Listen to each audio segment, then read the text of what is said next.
Déjeme saludar al asesor en políticas públicas y ex asesor de la Cancillería de Bolivia, Cato Arconada, quien tenía rato que no se conectaba con nosotros, pero qué mejor que en este momento para hablar de la victoria del MAS en Bolivia. Cato, ¿cómo estás? Te mando un abrazo. Hola Vicente, pero pues si no me invitas, ¿cómo me voy a conectar con vosotros? ¿Te Vamos a olvidaste echarle de la culpa a mí? Meme.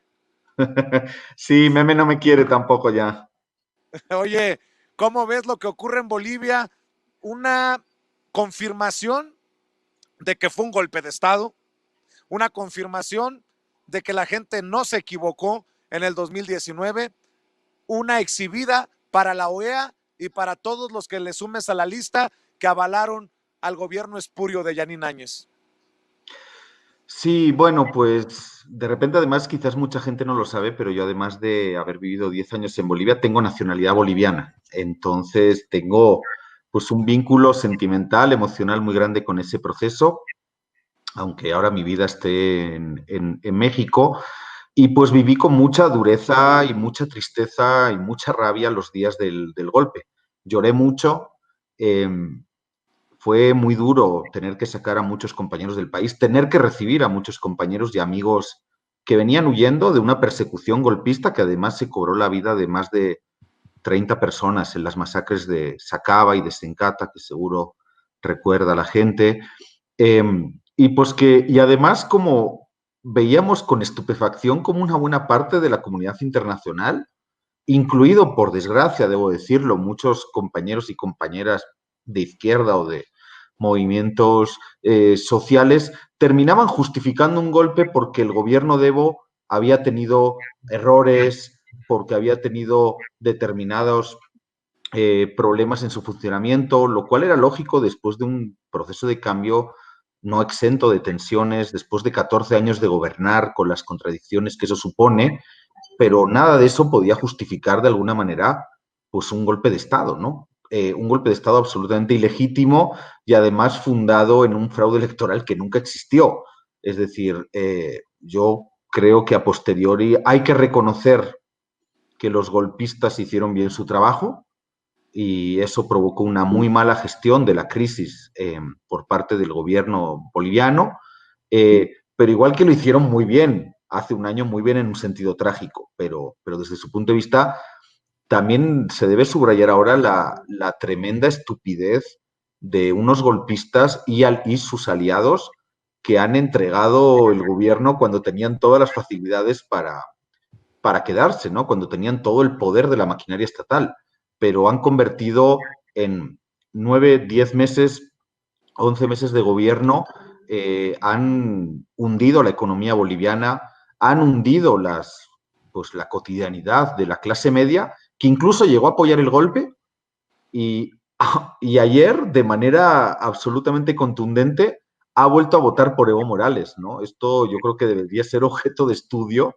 de cómo esa misma clase media que apoyó el golpe ayer puso, incluso por encima de otros intereses, puso sus propios intereses, su bienestar, su economía familiar, etcétera, por encima de cualquier otra consideración y volvió a votar de forma abrumadora y mayoritaria por el MAS de Evo Morales. Y esto también justamente debe llevar a una reflexión, como decías, lo decía Lina, lo decías tú, bueno, ¿cuál es el rol de la OEA?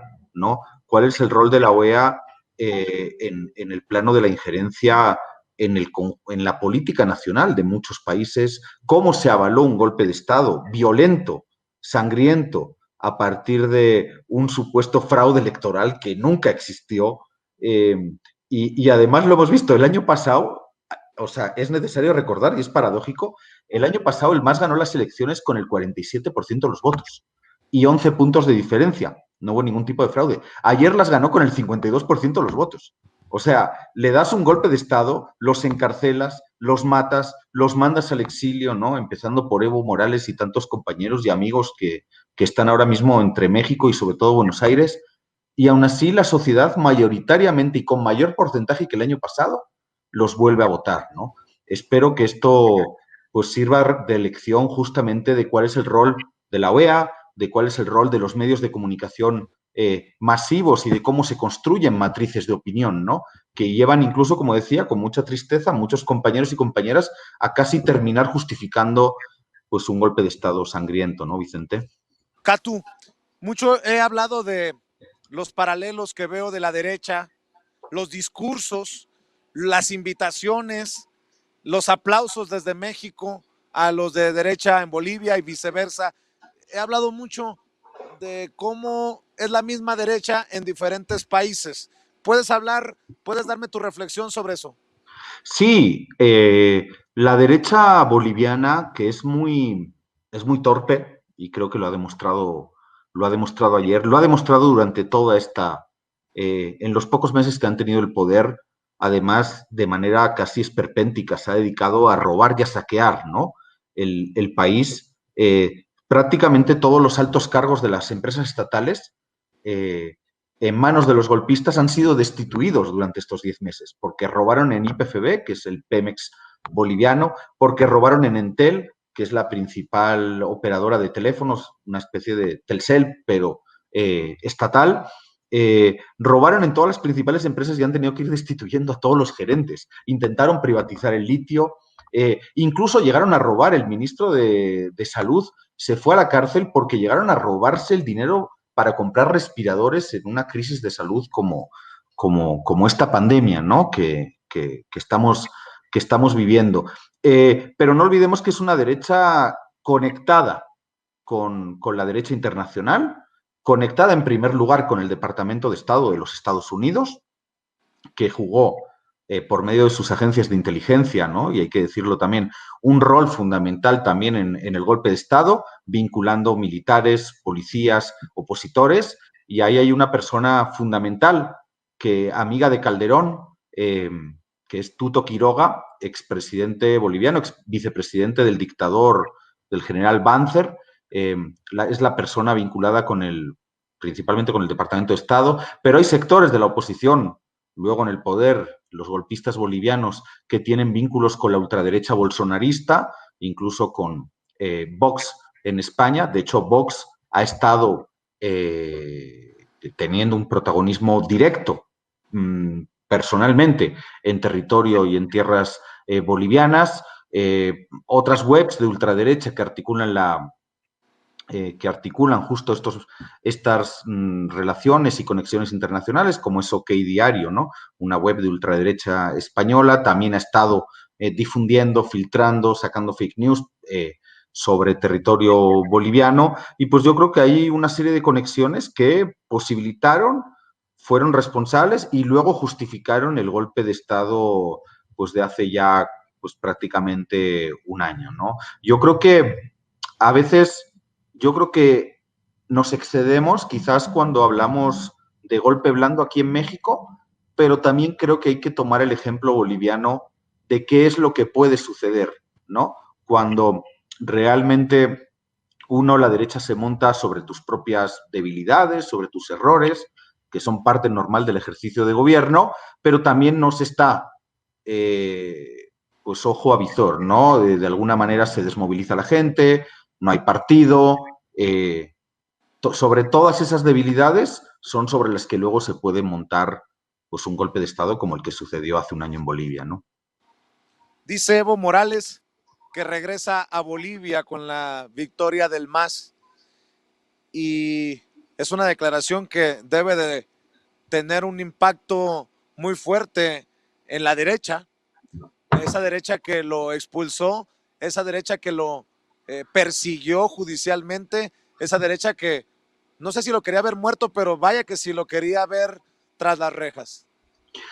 Sí, yo creo que sí. Yo creo que la decisión de Evo hace un año de venir a México fue la correcta. En primer lugar, porque sí lo querían matar, sí lo querían asesinar. En segundo lugar, porque obviamente el derramamiento de sangre que se hubiera producido en enfrentamientos durante esos días hubiera sido un costo muy grande que el propio Evo ni siquiera quiso asumir siendo presidente y sacando al ejército y a la policía a la calle, ¿no? Entonces también digo, yo hablo de errores porque siempre creo que es necesaria la autocrítica, pero pues no hay que olvidar también que todo esto se facilitó porque Evo en ningún momento quiso reprimir. y no hay por eso ni un solo muerto durante los días que pasaron entre el 20 de octubre, que fueron las elecciones el año pasado, y el 10 de noviembre, que fue la consumación del golpe. No hubo un solo muerto por represión gubernamental.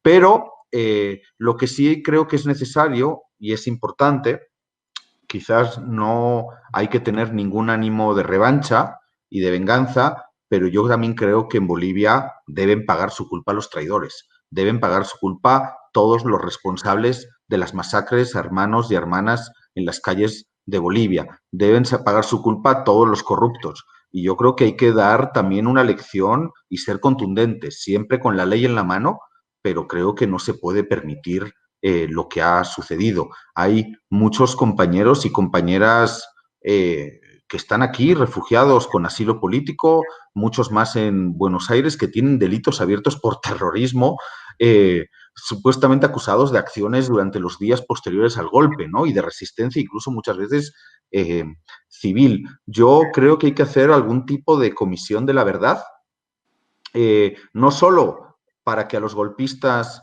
se les juzgue con la ley en la mano, pero sino para que todos los casos que se han abierto contra el pueblo boliviano, contra los compañeros de los movimientos sociales, no simplemente queden en que se cerró el sumario.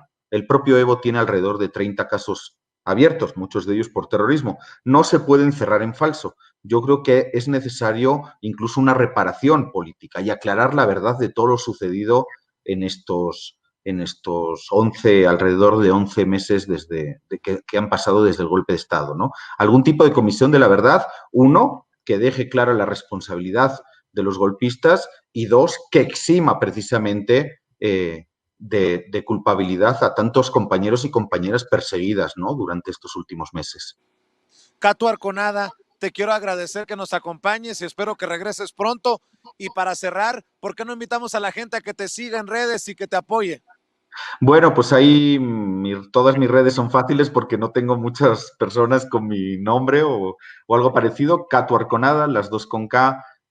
Ahí me pueden encontrar en redes y bueno, aunque ahora mi vida y mi trabajo y todo está en México, yo espero también incluso estar en Bolivia para los días de la toma de posesión de Luis Arce, que será muy pronto, en la primera quincena de noviembre, y pues ahí también espero poder ir contando y por supuesto siempre abierto, ¿no? A mandaros y a comentar la información contigo, Vicente, y con tu público, pues ahí también espero desde Bolivia poder contar e informaros.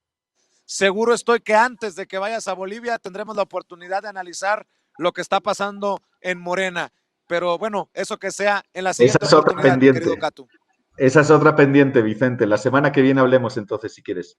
Muy bien, cuenta con ello. Gracias, Catu. Es Catu Un abrazo. Arconada, asesor en políticas públicas, ex asesor de la Cancillería de Bolivia con la nacionalidad, esa sí me sorprendió, la nacionalidad boliviana, hablando con nosotros sin censura.